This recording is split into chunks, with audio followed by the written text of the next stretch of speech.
திரும்பி பார்க்கிறேன் வந்த பாதையை, கண்ணீரோடு கர்த்தாவே நன்றி சொல்கிறேன்.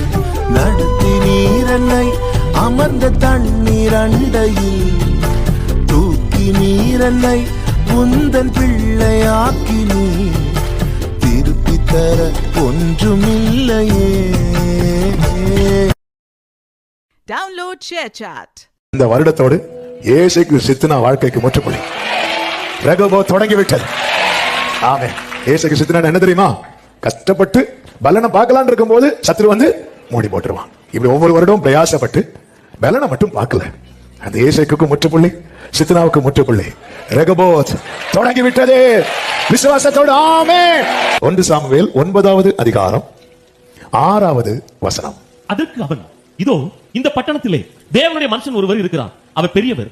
அவர் சொல்லுகிறதெல்லாம் தப்பாமல் நடக்கும். அங்கே போவோம். ஒருவேளை அவர் நாம் போக வேண்டிய நம்முடைய வழியை நமக்கு தெரிவிப்பா. நம் கர்த்தர் நாம் போக வேண்டிய நம்முடைய வழியை நமக்கு தெரிவிப்பா.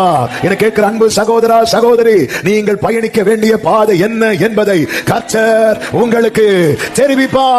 பாத்தீங்கன்னா ரொம்ப ஹார்ட் ஒர்க் பண்ணது போல இருக்கும். பண்ணது போல இல்ல, அவங்க உண்மையில என்ன பண்றாங்க? ஆனா என்ன பிரயாசம், என்ன பலன் அப்படின்னு பார்த்தா காணவில்லை, காணவில்லை, காணவில்லை. ராத்திரி பகலா உழைப்பாங்க. எப்படி பிரதர் போகுது? போகுது, காணவில்லை.